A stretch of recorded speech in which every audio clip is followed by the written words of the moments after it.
ആ ഡോക്ടർ പൽപ്പൂസ് ഇല്ലെന്നാ, ഞാൻ ആ പരീക്ഷ എഴുതുന്നില്ല. എനിക്ക് സത്യം പറഞ്ഞ മൃഗഡോക്ടർ ആവാൻ ആഗ്രഹം. എന്താന്നോ, അതായത് മൃഗങ്ങളാകുമ്പോൾ അതുങ്ങളെ കുത്തുവയ്ക്കുകയോ മരുന്ന് മാറി കൊടുക്കുകയോ ചെയ്താൽ പരാതി പറയില്ലല്ലോ. അതെ, ഇവിടെ ഇത്തിരി തിരക്കുണ്ടിട്ടാ. കുറച്ച് കഴിഞ്ഞ് വിളിക്കാം. Okay okay okay. ഇവിടെ കമ്പൗണ്ടർ പുഷ്കരാ സാർ. ഓ, ഇന്ന് ഒരുപാട് പേര് മരുന്ന് മേടിക്കാൻ വന്നിട്ടുണ്ടല്ലോ. നല്ല കോളാന്ന് തോന്നണല്ലേ. ഇന്നലെ മരുന്ന് മാറി കുത്തിച്ച രോഗിയില്ലേ? ഓ സെബാസ്റ്റ്യൻ. അയാൾ മരിച്ചു. അയാളുടെ ബന്ധുക്കളെ ഡോക്ടർ തല്ലിക്കൊല്ലാൻ വേണ്ടി വന്നേക്കണേ. അതുങ്ങളൊക്കെ ഒന്ന് ഒഴിവാക്കിട്ട് ആ രോഗികളെ കട്ടിവിടോ. എന്റെ ദൈവം, ഇതാ പറഞ്ഞ മൃഗ ഡോക്ടർ ആവുക നല്ലത്. നമസ്കാരം ഡോക്ടർ. നമസ്കാരം നമസ്കാരം. കണ്ണിന് തീരെ കാഴ്ച കുറവല്ലേ? അതെ ഡോക്ടർ. എങ്ങനെ മനസ്സിലായി? താൻ വാതില് വഴിയല്ല വന്നത്, പിന്നെ ആ ജനല് വഴി അങ്ങോട്ട് കയറി വന്നത്. ആട്ടെ, എന്താ തന്റെ അസുഖം? ഡോക്ടർ, എന്റെ 2 കണ്ണുകളും അകത്തേക്ക് കുഴിഞ്ഞിരിക്കുന്നു. അത് സാരമില്ല, അത് ഇവിടുത്തെ ബില്ല് കാണുമ്പോഴേ പുറത്തേക്ക് തള്ളിക്കോളും. ഡോക്ടർ, ഇതൊക്കെ പോട്ടെ. കഴിഞ്ഞ ഒരു 7 മാസം മുമ്പ് ഞാൻ ഇവിടെ വന്നിരുന്നു. മഞ്ഞപ്പിത്തായിട്ട് 7 മാസം മുമ്പ് ഞാൻ വന്നിരുന്നു. അന്ന് ഡോക്ടറിനോട് ഒരു കാര്യം പറഞ്ഞിരുന്നു, കുളിക്കരുതെന്ന്. മഞ്ഞപ്പിത്തായിട്ട് ആര് വരുന്നു അവരോടൊക്കെ ഞാൻ പറയും കുളിക്കരുതെന്ന് പറയും. പറഞ്ഞിരുന്നു. കുളിക്കരുത് എന്നോട് പറഞ്ഞിരുന്നു. പിന്നെ ഡോക്ടർ, എനിക്കൊരു കാര്യം ഡോക്ടറിനോട് ചോദിക്കാനുണ്ട്. പറഞ്ഞോളൂ. ഇനിയെങ്കിലും ഞാനൊന്ന് കുളിച്ചോട്ടെ ഡോക്ടർ? കഴിഞ്ഞ 7 മാസമായിട്ട് നീ കുളിച്ചിട്ടില്ലേ? വെറുതെ അല്ലേ ഇവിടെ ഒരു നാറ്റം. ഒന്ന് പോയി കുളിക്കണം. Hello doctor. ഹലോ, എന്തൊക്കെയുണ്ട്? നല്ല വിശേഷം, സുഹൃത്തുനെ. പിന്നെ എന്തെങ്കിലും ബുദ്ധിമുട്ടാണോ സാറിനെ കാണണമെന്ന് പറഞ്ഞായിരുന്നു. ഇപ്പൊ എന്തെങ്കിലും ബുദ്ധിമുട്ടുണ്ടോ? ഇപ്പൊ നല്ല ബുദ്ധിമുട്ടുണ്ട്. എന്ത് ബുദ്ധിമുട്ടാ? ഒരു 2000 രൂപയുടെ ബുദ്ധിമുട്ട്. ഓ എടാ വൃത്തികെട്ടവനെ, തനിക്ക് എന്തെങ്കിലും ശാരീരികമായോ മാനസികമായോ എന്തെങ്കിലും ബുദ്ധിമുട്ടുണ്ടെങ്കിൽ doctor Palpoos MBBS STD ISD വന്ന് കാണാനാ പറഞ്ഞത്. അത് ശരി. ആട്ടെ, തന്നോട് ഞാൻ എന്നും വന്ന് കാണാൻ പറഞ്ഞിട്ടുണ്ടായിരുന്നില്ലേ? ഞാൻ എന്നും വന്ന് കാണുന്നുണ്ടല്ലോ. താൻ എന്നെ എന്നും വന്ന് കാണാറില്ല. സാറിന് ഞാൻ ദിവസം വന്ന് കാണുന്നുണ്ട്. എന്നെ താൻ ഇവിടെ വന്നു എന്നും കാണാറില്ല. ഞാൻ ഇവിടെ വന്ന് കാണുന്നില്ലെന്നേ ഉള്ളൂ. പിന്നെ സാർ ആ ജനല് കണ്ടോ? കണ്ടു. ആ ജനലിൽ കൂടെ ഞാൻ എന്നും വന്ന് പാത്ത് നിന്ന് സാറിനെ കണ്ടിട്ടാ പോണത്, അറിയാം. എനിക്ക് പ്രത്യേക ഒരു സംശയം. എന്നെയാണോ? സാറിനല്ലെന്നേ, ഞാനൊരു എലിയാണോന്ന് എനിക്കൊരു സംശയം. My God, God's of India. അതെ അതെ, അത് എനിക്ക് എന്തെന്ന് വെച്ച് കഴിഞ്ഞാൽ ഞാൻ ഈ ബുക്ക് കണ്ടു കഴിഞ്ഞപ്പോ ഇത് തന്നെയാണെങ്കിൽ ഇങ്ങനെ കഴിച്ചിന്നാണ് എനിക്ക് തോന്നുന്നത്. അതൊക്കെ കഴിച്ചിന്നാ തോന്നുന്നു. അതുപോലെ ഈ വഴി കൂടെ നടന്നു കപ്പച്ചോടൊക്കെ എടുത്തിട്ട് കഴിച്ചിന്നാ തോന്നുന്നു. ഇതൊക്കെയാണ് എന്റെ പ്രധാന. ബുക്ക് കണ്ട കടിച്ചിന്നാ തോന്നും, കപ്പയുടെ ചോട് കണ്ട മാന്തിയിട്ട് കടിച്ചു തിന്നാൻ തോന്നുന്നു. ഇതിൽ പ്രധാനം എന്താന്ന് വെച്ച് കഴിഞ്ഞാൽ എന്റെ വീട്ടിൽ 2 കണ്ടമ്പൂച്ചുണ്ട്. അത് രണ്ടും എന്നെ വിടാതെ ഇങ്ങനെ പിന്തുടർന്നോണ്ടിരിക്കുക. തന്റെ പുറകെ പൂച്ച പിന്തുടരുന്നു. അതാണ് പറഞ്ഞ ഞാൻ എലിയാണോന്ന് എനിക്ക് സംശയം. മൈ ഗോഡ്, അത് ഞാൻ മാറ്റിത്തരാം. അത് നിസ്സാര സംഭവമല്ലേ ഉള്ളൂ. ഒരു ഗുളിക കഴിച്ചാൽ മതി. വാ വിളിക്കൂ. ഓ എന്റെ ദൈവം. Okay okay okay. ഇപ്പൊ എങ്ങനെയുണ്ട്? ഇപ്പൊ ഒരു ചെറിയ കുറവുണ്ടല്ലോ. ഇപ്പൊ താൻ എലിയല്ല. മനസ്സിലായല്ലോ? നീ പോയിക്കോ, വീട്ടിൽ പോയിക്കോ. ഞാൻ വീട്ടിൽ പോകത്തില്ല. എടോ, താൻ എലിയല്ല, വീട്ടിൽ പോയിക്കോളൂ. അല്ല, ഞാൻ വീട്ടിൽ പോകത്തില്ലെന്നേ. എടോ, തനിക്ക് ഞാൻ ഗുളിക തന്നു, താൻ എലിയല്ല, വീട്ടിൽ പോയിക്കോ. ഞാൻ എന്നെ കൊന്നാലും ഞാൻ വീട്ടിലോട്ട് പോകത്തില്ല. എന്താ വീട്ടിൽ പോകത്തെ? എന്താന്ന് സാറിനും അറിയാം, എനിക്കും അറിയാം ഞാൻ എലിയല്ലെന്ന്. പക്ഷെ വീട്ടിലെ പൂച്ചകൾക്ക് അറിയില്ലല്ലോ ഞാൻ എലിയല്ല. എടോ, കൈയുടെ വേദന എങ്ങനെയുണ്ട്? ഇതുവരെ കുറഞ്ഞിട്ടില്ല ഡോക്ടർ. കുറഞ്ഞിട്ടില്ലേ? ഇല്ല. എടോ, അതിനല്ലേ ഞാൻ എന്റെ മെഡിക്കൽ സ്റ്റോറിൽ നിന്ന് 500 രൂപയുടെ മരുന്ന് ഞാൻ തനിക്ക് തന്നു വിട്ടത്. താൻ അത് കഴിച്ചോ? കഴിച്ചില്ല. പിന്നെ ഞാനതാ നേരെ കൊണ്ട തെങ്ങിൻ ചോട്ടിലിട്ട്. തെങ്ങിന്റെ ഒട്ടി കളഞ്ഞു? എടോ, താനിങ്ങനെ തെങ്ങിന്റെ ഒട്ടി കളഞ്ഞ എനിക്ക് ജീവിക്കണ്ടേ? എടോ, തന്റെ വയറിന് ഇപ്പൊ വേദന ഉണ്ടോ? വയറിന് ആകപ്പാടെ പ്രശ്നം എപ്പോഴും. വയറിന് വേദന എപ്പോഴും? എന്റെ മെഡിക്കൽ സ്റ്റോറിൽ നിന്ന് 800 രൂപയുടെ മരുന്ന് ഞാൻ തനിക്ക് തന്നു വിട്ടില്ലേ? തന്നു. അത് കഴിച്ചോ താൻ? അതൊന്നും കഴിച്ചില്ല. പിന്നെ നേരെ തെങ്ങിൻ ചോട്ടി കൊണ്ടിട്ടു. ഞാൻ ഈ തരുന്ന മരുന്ന് താൻ കഴിക്കാതെ തെങ്ങിന്റെ ചോട്ടി കൊണ്ടു കളഞ്ഞ എനിക്ക് ജീവിക്കണ്ടേ? സാറ് തന്നെ ഈ മരുന്നൊക്കെ കഴിച്ചാലേ എനിക്കും ജീവിക്കണ്ടേ? ഡോക്ടർ ഉണ്ടോ അകത്ത്? ഡോക്ടർ ഉണ്ട്. പുകവലിക്കരുത്, പുകവലി ആരോഗ്യത്തിന് ഹാനികരം. ഡോക്ടർ, ഈ മുറിയിൽ എന്താ ഇത്രയും പുക? അത് കുറച്ച് കൊതുക് തിരി കത്തിച്ചതാ. നമസ്കാരം ഡോക്ടർ, ഞാൻ പ്രശസ്ത ചെറുകഥാകൃത്ത് Kumaran Kuruvithadam. Oh my god, Kumaran Kuruvithadam ചെറുകഥാകൃത്ത്. ഹലോ, പറയൂ, എന്തൊക്കെയാണ് വിശേഷം? ഞാൻ എന്റെ രോഗങ്ങൾ മൊഴിയത്തെ ഡോക്ടർ. മൊഴിയൂ. പതിവ് പോലെ സൂര്യൻ കിഴക്ക് വെള്ള കയറി. എവിടെ? കിഴക്ക് വെള്ള കഥാകൃത്ത്. ഓ, ചെറുകഥ. ക്ലോക്കിൽ സമയം 10 അടിച്ചപ്പോഴാണ് ഞാൻ ഞെട്ടി ഉണർന്നത്. കണ്ണാടിയിൽ ചെന്ന് നോക്കിയ ഞാൻ ഞെട്ടിപ്പോയി. എന്ത് പറ്റി? എന്റെ മുഖത്ത് വലിയ കാട്ടൊരു ദ്വാരം. എന്നിട്ട് വായടച്ചപ്പോൾ അതങ്ങ് പോയി. അത് ശരി, ഓട്ടുമായിട്ടത്. അതെ, ചെറുകഥ. തീർച്ചയായിട്ടും. പറഞ്ഞോ. ഞാൻ വീണ്ടും കണ്ണാടിയിൽ നോക്കി. ഞാൻ പതിവിലേറെ ക്ഷീണിച്ചിരിക്കുന്നു. അപ്പോൾ എന്റെ മനസ്സ് മന്ത്രിച്ചു, ഒരു ഡോക്ടറെ ഉടൻ തന്നെ കാണണം. ഞാൻ പുറത്തേക്ക് ഇറങ്ങി നടന്നു. കയ്യിലാണെങ്കിൽ 10 10 പൈസയില്ല. അയ്യോ. ഞാനിങ്ങനെ അലഞ്ഞു നടക്കുമ്പോഴാണ് ഈ ക്ലിനിക്കിന്റെ ബോർഡ് കണ്ടത്.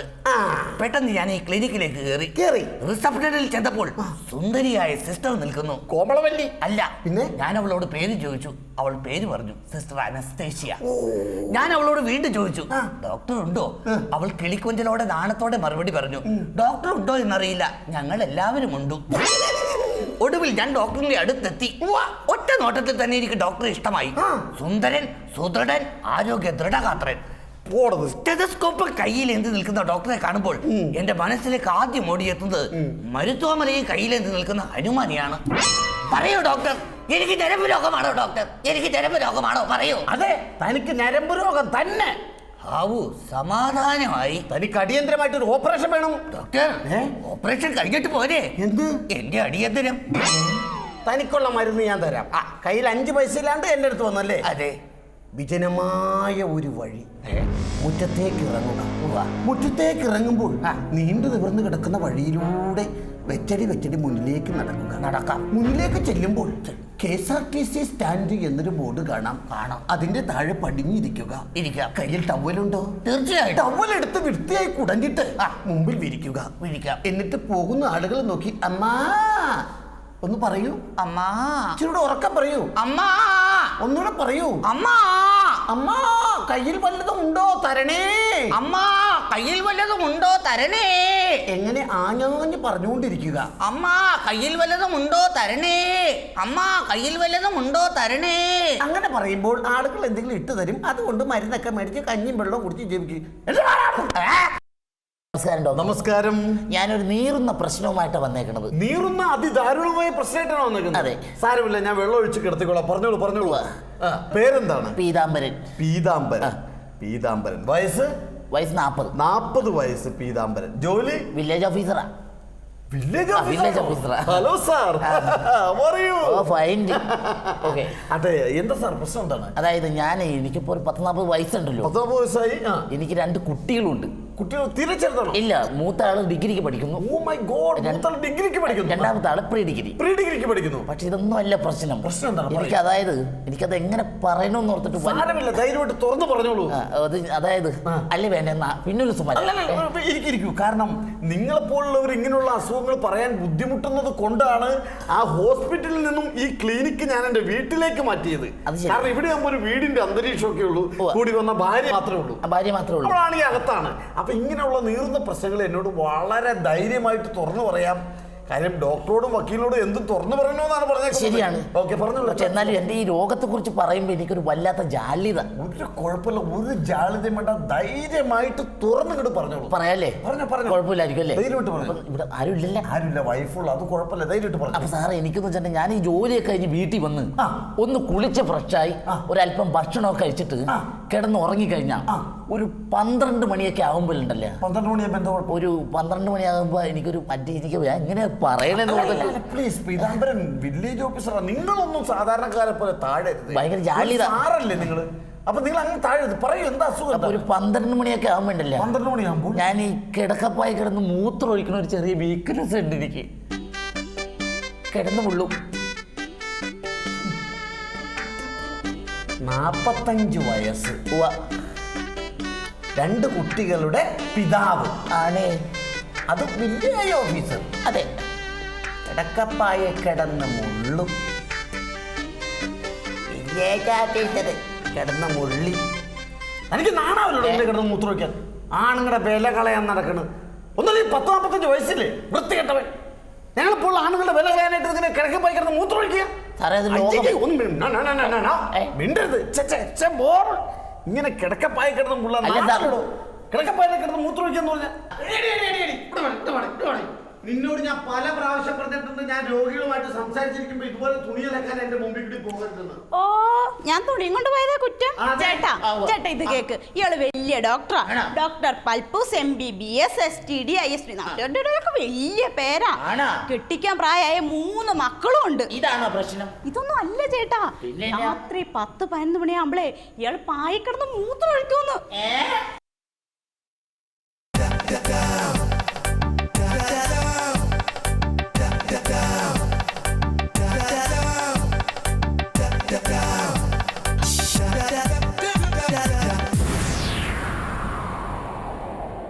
ഹലോ, അതെ, ഡയറക്ടർ കുമ്പിടിയാണ്. ഇല്ല, ഇവിടെ ഇപ്പോൾ ഇൻ്റർവ്യൂ ചെയ്യാൻ വേണ്ടി ഒരു ചാനലുകാർ വരുന്നുണ്ട്. ഞാൻ കുറച്ച് കഴിഞ്ഞാൽ കൊണ്ട് വിളിക്കാം. അതെ, വന്നു കേട്ടോ, വന്നു വയ്ക്കാം. നമസ്കാരം. കുമ്പിടി സാറ്? അതെ, കുമ്പിടി, ഡയറക്ടർ കുമ്പിടി. ഡയറക്ടർ കുമ്പിടി. ഇരിക്കൂ. ഞാൻ ഇന്റർവ്യൂ ചെയ്യാൻ വന്ന ആളാണ്. ഓക്കെ, ഞാൻ പിന്നെ വിളിക്കാം. വന്നു ഒരു മൊട്ടത്തലേനാ. അതെ സാറേ, ഞാൻ സാറിന് ഇപ്പൊ പഴയ കാലത്ത് ഒരു ഡയറക്ടർ ആണല്ലോ. അതെ അതെ. അപ്പൊ കുറച്ച് കാര്യങ്ങൾ ചോദിച്ചറിയാൻ വേണ്ടിയിട്ടാണ് ഞാൻ വന്നത്. ഇപ്പോഴത്തെ തലമുറയിലെ പലർക്കും എന്നെ അറിയില്ല. അത് ശരിയാണ്. നിങ്ങൾക്കറിയോ, പഴയ കാലത്ത് പല ഡയറക്ടർമാരും MT ബാസുദേവൻ നായരും ഷാജി ചായ ഗ്ലാസും നോണയൻ അന്തിക്കാടും ഇങ്ങനെ തുടങ്ങിയ പല ആളുകളും പടച്ചുവിടുന്ന വൃത്തികെട്ട സിനിമകൾ അവസാനം എൻ്റെ തലയിലല്ലേ വന്നുകൊണ്ടിരുന്നത്. അതെങ്ങനെ സാറിന്റെ തലയിൽ വരുന്നത്? അതായത് ഇവരൊക്കെ പടച്ചുവിടുന്ന ചിത്രങ്ങൾ അവസാനം എൻ്റെ തലയിലാണ് വരുന്നത്. അതെങ്ങനെ സാറിന്റെ തലയിൽ വരുന്നത്?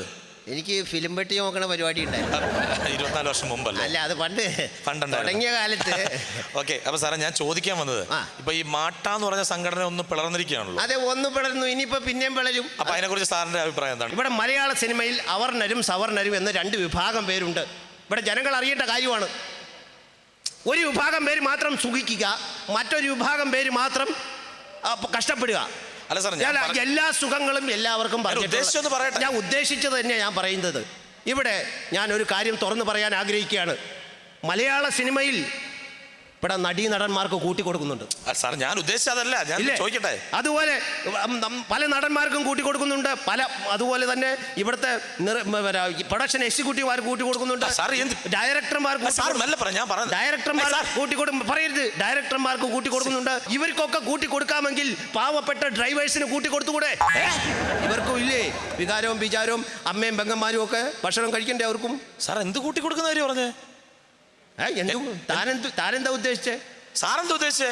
എടോ, ഞാൻ ശമ്പളം കൂട്ടിക്കൊടുക്കുന്ന കാര്യമാണ് പറഞ്ഞത്. ഡ്രൈവർമാർക്ക്, നടന്മാർക്ക് കൂട്ടിക്കൊടുക്കണു, എക്സിക്യൂട്ടീവിന് കൂട്ടിക്കൊടുക്കുന്നു, മറ്റേ നടികൾക്ക് കൂട്ടിക്കൊടുക്കുന്നു, എല്ലാവർക്കും കൂട്ടിക്കൊടുക്കാമെങ്കിൽ പാവപ്പെട്ട ഡ്രൈവേഴ്സിന് കൂട്ടിക്കൊടുത്തുകൂടെ ശമ്പളം കൂട്ടിക്കൊടുക്കണം? അല്ല, എന്റെ പൊന്ന് സാറ് താനെന്താ ഉദ്ദേശിച്ചേ? അല്ലല്ല, താനെന്താ ഉദ്ദേശിച്ചേ? അത് പോട്ടെ പോട്ടെ. അല്ല, എനിക്ക് മനസ്സിലായി താൻ ഉദ്ദേശിച്ചേ. സാറേ, കുമ്പിളി സാറേ, താൻ ഉദ്ദേശിച്ച എനിക്ക് മനസ്സിലായി. ഞാൻ പറയട്ടെ എന്റെ ആശ്വാസത്തിന് ഞാൻ പറയരുത്. സിമെന്റും മണ്ണിലും കൂട്ടിക്കൊടുക്കണ കാര്യമല്ലേ താൻ ഉദ്ദേശിച്ചത്? മെക്കാട് പണി എനിക്കറിയാം. തൻ്റെ മൊട്ടത്തല കണ്ടപ്പോൾ എനിക്ക് തോന്നി തനിക്ക് ഇപ്പം എനിക്ക് പോയിട്ടുള്ള പരിചയമുണ്ടെന്ന്. ഏതായാലും താൻ ഒരു കാര്യം മനസ്സിലാക്കുക, മലയാള സിനിമയിൽ ഇനി കൂട്ടിക്കൊടുക്കാണ്ട് രക്ഷയില്ല. അപ്പൊ മലയാള സിനിമയിൽ കൂട്ടിക്കൊടുക്കണം. സാർ, ഇപ്പൊ ഈ ഒരു സംഘടനയിൽ ചെറിയ കണക്ക് വെട്ടിപ്പിന്റെ ഒരു സംഭവം ഞാനല്ല. അത് കണക്ക് വെട്ടിപ്പൊന്നും പറയാൻ പറ്റില്ല. അതായത് ചീറ്റിംഗ്. മലയാള സിനിമയിൽ ഒരു ഘടകമാണ് ചീറ്റിംഗ്. ചീറ്റ് ചെയ്യുക എന്നുള്ളത് ഘടകമാണ്. അതായത് പറഞ്ഞു തരാം. ഇപ്പോ ഒരേ സംവിധായകര് സിനിമ എടുക്കും. ഓടല്ല, അതായത് ഇപ്പോൾ ഒരു 50 ലക്ഷം രൂപയ്ക്ക് ഒരു സിനിമ തീർത്ത് തന്നേക്കാം. അപ്പൊ ഈ നിർമ്മാതാവ് ഇങ്ങോട്ട് വരില്ല. അപ്പൊ ഈ സംവിധായകൻ ഈ ക്യാഷ് അങ്ങ് കൊടുത്തേക്കും. ഇതിന്റെ കണക്ക് അവസാനം പ്രൊഡ്യൂസർക്ക് ഡയറക്ടർ കൊടുത്താൽ മതി. അപ്പൊ എന്ത് ചെയ്യും? ഈ ട്രെയിനൊക്കെ പോകുമല്ലോ, നമ്മുടെ നിസാമുദ്ദീനും ജയന്തിയനൊക്കെ ഇങ്ങനെ പോകുമ്പോ നായികനെ പോകുന്ന സമയത്ത് നായികനെ അതിലെ അങ്ങ് ഓടിക്കും. എന്നിട്ട് ക്യാമറയിൽ എടുത്തങ്ങ് വെക്കും. എന്നിട്ട് പ്രൊഡ്യൂസർക്ക് കണക്കെഴുതും. നിസാമുദ്ദീൻ ട്രെയിൻ വാടകയ്ക്ക് എടുത്ത വക 58,000 രൂപ. അതുപോലെ തന്നെ ഈ നായകനെ ഇങ്ങനെ കുനിച്ചു നിർത്തിയൊക്കെ ഈ പ്ലെയിൻ പോകുമല്ലോ നെടുമ്പാശ്ശേരി എയർപോർട്ടിൽ. ആ സമയത്ത് അവനെ ഇങ്ങനെ അടിയിൽ നിന്ന് ക്യാമറ വെച്ചിട്ട് അതും എടുത്തു വയ്ക്കും. എന്നിട്ട് പറയും, ഗൾഫെയറിൻ്റെ വിമാനം വാടകയ്ക്ക് എടുത്തു ഒരു പാട്ട് സീനിന് വേണ്ടി, അതിൻ്റെ വക 5 ലക്ഷം രൂപ. അല്ലാതെ കണക്ക് വെട്ടിച്ചതല്ല അത്. ഇല്ല, ഇതൊക്കെ ചീറ്റിംഗ് അല്ലേ? ഇതൊക്കെ ചീറ്റിംഗ് ആണ്. അല്ലാതെ ഇതിനകത്ത് ഒരു വെട്ടിപ്പുമില്ല. മലയാള സിനിമയിൽ കഴിഞ്ഞ 24 വർഷമായിട്ട് ഒറ്റ സിനിമ എനിക്ക് ചെയ്യാൻ പറ്റിയിട്ടില്ല. കിട്ടിയിട്ടില്ല, സിനിമ കിട്ടിയിട്ടില്ല. എങ്ങനെ സിനിമ ഇടുന്നത്? സാർ, ഒരു ചോദ്യം ഇവിടെ ചോദിച്ചോട്ടെ. ഈ സർഗശേഷിയുള്ള സംവിധായകർ എന്ന് പറയുമല്ലോ, അതിനെക്കുറിച്ച് സാർ എന്താ? ഇത്രയും പൊക്കവും കുറഞ്ഞ് കരത്ത് അദ്ദേഹം, ഞാൻ ചോദിക്കട്ടെ, അദ്ദേഹത്തിന് എന്ത് സർഗശേഷിയുണ്ട്? വാട്ട് ഈസ് യുവർ സർഗശേഷി? സാറാ അദ്ദേഹത്തിന് എന്ത് സർഗശേഷിയുണ്ട്? എന്നെ കുറിച്ച്, എന്റെ സർഗശേഷിയെ കുറിച്ച് അറിയണമെങ്കിൽ ഞാനുമായിട്ട് ബന്ധപ്പെട്ടവർ, ഞാനുമായിട്ട് അടുത്തവർക്കല്ലേ അറിയാൻ പറ്റും. അത്ര വയലന്റ് ആവില്ല, ഞാൻ പറയുന്ന ഉത്തരം പറയട്ടെ. അല്ല, ഞാൻ ചോദിക്കട്ടെ, നിങ്ങളാണല്ലോ എന്നോട് ചോദ്യം ചോദിച്ചത്. അപ്പൊ ചോദ്യം ചോദിച്ച സ്ഥിതിക്ക് ഉത്തരം പറയാനുള്ള എല്ലാവിധ ബാധ്യസ്ഥതകളും എനിക്കുണ്ടല്ലോ. അല്ല സാർ, ഞാൻ പറയുന്ന കേൾക്കുക, ആദ്യം കേൾക്കുക. എനിക്ക് സർഗശേഷി ഉണ്ടോ ഇല്ലയോ എന്ന് ഞാനുമായിട്ട് ബന്ധപ്പെട്ട എൻ്റെ ഫാമിലിയോട് ചോദിക്കുക. ആരോട്? എൻ്റെ ഫാമിലി, എൻ്റെ കുഞ്ഞുങ്ങളോടും എൻ്റെ ഭാര്യമാരോടും ചോദിക്കുക. ഭാര്യമാരോ? എനിക്ക് 5 ഭാര്യമാരുണ്ട്. ഞാൻ 5 സിനിമ ചെയ്തു, എനിക്ക് 5 ഭാര്യമാരുണ്ട്. എത്ര ഭാര്യമാര്? 5 സിനിമ ചെയ്തു. അതിൽ ഓരോ സ്ത്രീകളെ ഞാൻ വിവാഹം കഴിച്ചു. ഓ, നായികമാരെ വിവാഹം കഴിച്ചിട്ടുണ്ടാവില്ല അതിൻ്റെ അകത്ത്? ഇല്ല, എയർ ഡ്രസ്സർമാരെയാണ് ഞാൻ കല്യാണം കഴിച്ചത്. മുടി ജീവി തരുന്ന ആൾക്കാരെ. അത് മേക്കന്മാരുടെ കൂടെ അസിസ്റ്റ് ചെയ്യാൻ നമുക്ക് പെണ്ണുങ്ങൾ വരും തമിഴ്നാട്ടിൽ നിന്ന്. അവരെ 5 പേരെ ഞാൻ കല്യാണം കഴിച്ചു, ഒരേ നിന്നായിട്ട്. അപ്പോൾ അവർ എത്ര മക്കളുണ്ട്? അതിലെല്ലാം കൂടെ ആയിട്ട് 10-25 മക്കൾ എനിക്കുണ്ട്. എന്നിട്ടാണ് എനിക്ക് സർഗശേഷി ഇല്ല എന്ന് പറയുന്നത്. ഞാൻ ചോദിക്കട്ടെ, ഇദ്ദേഹത്തിന് ആകെ 2 മക്കളല്ലേ ഉള്ളൂ? ഇദ്ദേഹത്തിന് എന്ത് സർഗശേഷിയുണ്ട്? ഒരു ഭാര്യയും 2 മക്കളും. എനിക്കുള്ളതിന്റെ ഒരു പകുതിയുണ്ടോ? ഞാൻ ചോദിക്കട്ടെ, ഈ ശ്രീനിവാസന്റെ സിനിമകൾ എത്ര പേര് കണ്ടിട്ടുണ്ട്? ഈ മലയാളത്തിൽ എത്ര പേര് കണ്ടിട്ടുണ്ട്? 5 or 6 അതിൽ കൂടുതലുണ്ടോ? 5 or 6? എന്ത് 5 or 6? ഒരു 5000 6000. 5000 6000? ചൂടാവിടെ എന്തിന്? സാറ് ചൂടാവുന്നുണ്ടല്ലോ. 5 ലക്ഷം. 5 ലക്ഷോ? പിന്നെ അന്ന് 5 കോടി, അതിൽ കൂടുതലില്ലല്ലോ. 5 കോടി മലയാളികളുണ്ടാ പോരെ? ഞാൻ പറയട്ടെ, ഞാനൊരു കാര്യം നിങ്ങൾ മനസ്സിലാക്കുക മിസ്റ്റർ മൊട്ടത്തലയൻ.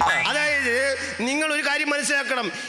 1282 കോടി ജനങ്ങൾ വസിക്കുന്ന ഈ ലോകത്ത് വെറും 5 കോടി ജനങ്ങൾ കണ്ടാൽ മതിയോ ഒരു സിനിമ? വെറും 5 കോടി പേര് കണ്ടാൽ മതിയോ ഒരു സിനിമ? ഇത്രയും ജനങ്ങൾ 5 കോടി പേര് കണ്ടാൽ മതി. അതാണോ ഒരു സർഗശേഷിയുള്ള ആളുടെ സിനിമ? അല്ല, ഈ സർഗശേഷിയുള്ള സാറിന്റെ സിനിമ എത്ര പേര് കണ്ടിട്ടുണ്ടാവും? ഒരു കാര്യം മനസ്സിലാക്കുക മൊട്ടത്തലയൻ. അതായത് എന്റെ സിനിമ കണ്ടിട്ടുണ്ടോ എന്ന് നിങ്ങൾ ചോദിച്ചില്ലേ? നിങ്ങൾ ദൈവത്തിനെ കണ്ടിട്ടുണ്ടോ? ദൈവത്തിനെ നമ്മൾ കാണില്ലല്ലോ. കണ്ടിട്ടില്ലല്ലോ. കാണാതെ പിന്നെ വിശ്വസിക്കുന്നുണ്ടല്ലോ, പൂജ ചെയ്യുന്നുണ്ടല്ലോ, പ്രാർത്ഥിക്കുന്നുണ്ടല്ലോ. ഇതൊന്നും കാണണമെന്നില്ല. അപ്പൊ സാറ് സർഗശേഷിയുള്ള ആളാണ്, സമ്മതിച്ചു. അതിന്റെ തെളിവുണ്ട്. ഞാനൊരു കാര്യം പറയട്ടെ, ഞാൻ ഈ ഒരുപാട് സിനിമകൾ ചെയ്തിട്ടുള്ള ആളാണ്. എന്നെ ഇന്നത്തെ തലമുറയ്ക്ക് അറിഞ്ഞുകൂടാ. ഈ ഡയറക്ടർ കുമ്പിടി ആരാണെന്ന് അറിഞ്ഞുകൂടാ. അന്നത്തെ തലമുറയ്ക്ക് അറിയത്തില്ല. ഞാൻ ആദ്യമായിട്ട് നമ്മുടെ പ്രേമനസീറിനെ അറിയുമോ? പഴയ കാലത്തെ പ്രേമനസീർ. ഇദ്ദേഹത്തിനെ പറ്റി ഞാനൊരു പ്രേമ ചിത്രം എടുത്തു. അത് പ്രേമത്തിന് ഇമ്പോർട്ടൻസ് ഉള്ളത്. സാർ എടുത്തോ? എൻ്റെ ഒരു അബദ്ധം എന്ന് പറയാം. ആ പടം പൊളിഞ്ഞു, 4 നില പൊട്ടി. അതിനുശേഷം ഈ പ്രേമനസീർ എന്ത് ചെയ്തു? അദ്ദേഹം എന്നെ വിളിച്ചു, കുമ്പിടി നീ ഒരു കാര്യം ചെയ്യ്, എന്നെ വെച്ചൊരു പടം അനൗൺസ് ചെയ്തോ, അടുത്ത ചിത്രം ഞാൻ ഫ്രീ ആയിട്ട് അഭിനയിച്ചു തരാമെന്ന്. ഞാൻ എന്നിട്ട് അടുത്ത പടം അദ്ദേഹത്തിനെ വെച്ച് ചെയ്തു. പടം ഭയങ്കര വിജയം. വിജയിച്ചു കഴിഞ്ഞപ്പോൾ ഈ പ്രേമനസീർ എന്ത് ചെയ്തു? കുമ്പിടി ഇങ്ങ് വന്നേ, ഇതാ പടത്തിൻ്റെ പോയ പൈസ കിട്ടിയല്ലോ, എന്നാ നീ കൊണ്ടുപോയി നാട്ടിലോട്ട് പോയിക്കോളാം, ഇനി മേലിൽ സിനിമ ചെയ്യാൻ നിൽക്കണ്ടെന്ന്. ജനങ്ങൾ അറിയാതെ പോയത് സാറിന്. അല്ല, ഞാൻ ചോദിക്കുകയാണ്, ഈ പ്രേമനസീർ ആരാ എന്നോട് സിനിമ ചെയ്യണ്ടെന്ന് പറയാൻ? അല്ല സാർ, ഞാൻ പറയണത് നിങ്ങൾ കേൾക്കുക. ഈ പ്രേമനസീർ ആരാണ് എന്നോട് സിനിമ ചെയ്യണ്ട എന്ന് പറയാൻ? അതിനുശേഷം ഈ പ്രേമനസീറിന്റെ വീടിന് മുന്നിൽ ഞാൻ ഷൂട്ടിങ് വെച്ചു. പ്രേംനസീറിന്റെ വീടിനുമില്ല. അദ്ദേഹം കാണണം. അദ്ദേഹം എന്നോട് പറഞ്ഞതാണ്, ഇനി നീ സിനിമ ചെയ്യണ്ട, വീട്ടിലോട്ട് പോയിക്കോ. കുമ്പിളി സാറിന്റെ വാശി. അങ്ങനെ ഞാൻ ചെയ്ത പടം 8 നില പൊട്ടി. അത് പൊട്ടി കഴിഞ്ഞപ്പോൾ പ്രേമനസീർ ഇതറിഞ്ഞു. ഞാൻ ഒരു ഗതിയില്ലാതെ ആകെ വീണ്ടും മദ്രാസിൽ അവിടെ ഇങ്ങനെ കറങ്ങി കിടക്കാണെന്ന് അറിഞ്ഞപ്പോൾ അദ്ദേഹം എന്നെ വിളിച്ചിട്ട് വന്നിട്ട് പറഞ്ഞു, കുമ്പിടി ഒരു കാര്യം ചെയ്യ്, ഒരു 25,000 രൂപ എൻ്റെ കയ്യിൽ. അന്ന് 25,000 തന്നു. എന്നിട്ട് പറഞ്ഞു, നീ നാട്ടിലോട്ട് പോയിക്കോ, സിനിമ ചെയ്യണ്ട എന്ന് പറഞ്ഞു. ഞാൻ അന്ന് എന്ത് ചെയ്തെന്നറിയോ? ഇയാൾ തന്ന 25,000 രൂപ ഇങ്ങ് വാങ്ങിച്ചിട്ട് സാർ തിരിച്ചു കൊടുത്തല്ലേ? പോക്കറ്റിലേക്ക് അങ്ങ് ഇട്ടിട്ട് ഞാൻ ചോദിച്ചു, നിങ്ങൾ ആരാണ് ഞാൻ സിനിമ ചെയ്യണ്ടെന്ന് പറയാൻ? പ്രേംനസീറിനോട് ചോദിച്ചു. പിന്നെ ഞാൻ ചോദിക്കണ്ടേ?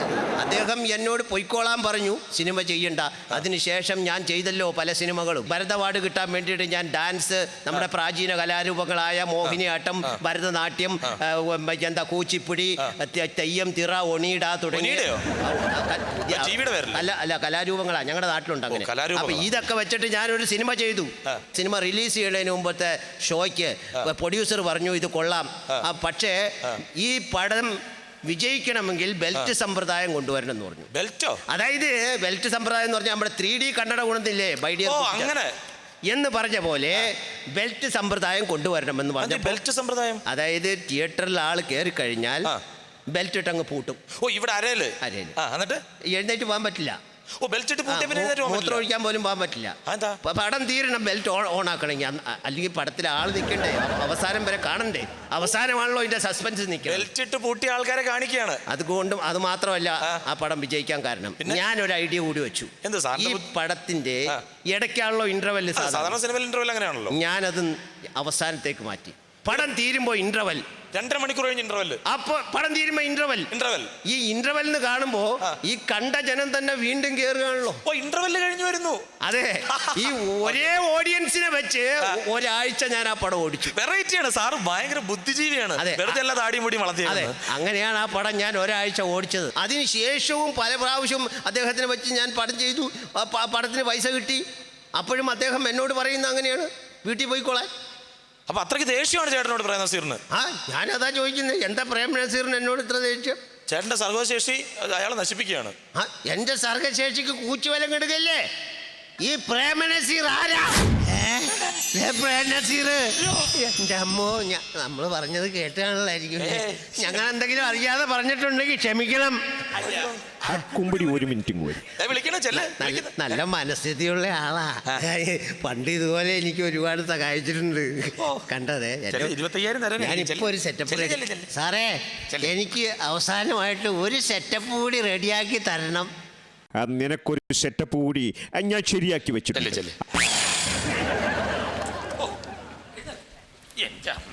27 വർഷം മുമ്പ് നിന്റെ പോലുള്ളവന്മാർക്ക് ഈ അടി വെച്ച് തന്നിരുന്നെങ്കിൽ മലയാള സിനിമയ്ക്ക് ഈ ഗതികേട് വരില്ലായിരുന്നു. അയ്യട്ടടാ.